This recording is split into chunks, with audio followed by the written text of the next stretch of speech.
Hi, my name is Sonia, and I'm the parent of a child with celiac disease. My husband and I have two teenage sons. Our youngest, now 14, was diagnosed with celiac disease in August 2020 at age 10. We were deep into the first year of the COVID pandemic, and seemingly all of a sudden, our son was stricken with severe and frequent gastrointestinal discomfort, accompanied by rapid, uncontrolled weight loss. Not understanding what was happening or the cause, it was a frightening time for all of us. Luckily, our pediatrician understood these acute signs and ordered celiac blood tests.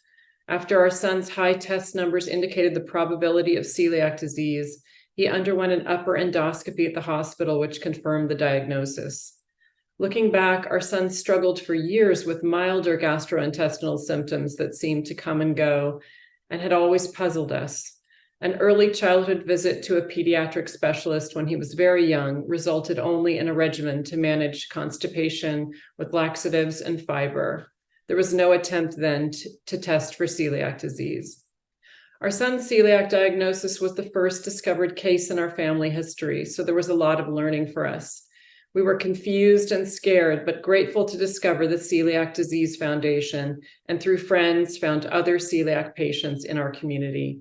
We first learned that celiac disease is a serious autoimmune disease, not a food allergy. It was heartbreaking to realize that our son's immune system was interpreting gluten as an enemy, and in response, every time he ingested gluten, it attacked and impaired the lining of his small intestine, where nutrients are absorbed. Our son had effectively been malnutritioned over time. We also learned that the gluten-free diet is currently the only available treatment for the disease. Thankfully, our son has improved greatly on the diet with the vital support of a nutritionist who monitors him for vitamin and mineral deficiencies. But notably, around 50% of people with celiac disease continue to suffer from symptoms after adopting the gluten-free diet and need and deserve more treatment options. Recently, our son's thyroid numbers have begun moving in the direction of Hashimoto's. We have learned that having one autoimmune disease may make one more likely to develop another, and that risk increases with the age of celiac diagnosis.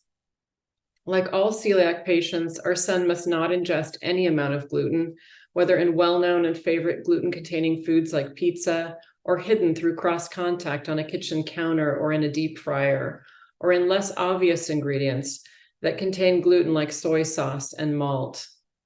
Any amount of gluten, seen or unseen, can trigger a reaction that could sicken him for hours to days.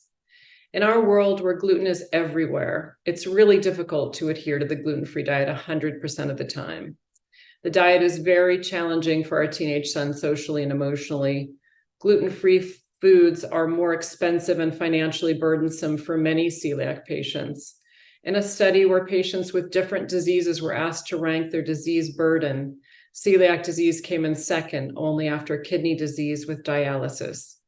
As a parent of a child with celiac disease, I have chosen to advocate for my son and for celiac disease patients across the country.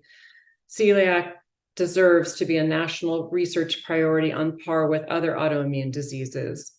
Currently, celiac case numbers are rising around the world, along with other autoimmune diseases.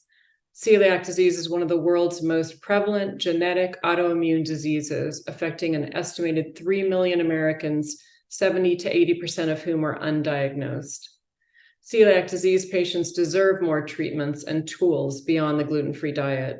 Food shopping, eating out, and traveling for celiac families like us can feel like a frightening game of chance. We deserve modern food and drug labeling that will keep our patient community safe. I'm proud to be a celiac disease patient and policy advocate. It's so important to raise awareness for celiac disease in our local communities and participate in nationwide efforts to support impactful federal policy changes. I'm so grateful to the Celiac Disease Foundation for all they are doing to support the patient community. Please consider becoming a celiac disease advocate. Let's work together for treatments and a cure.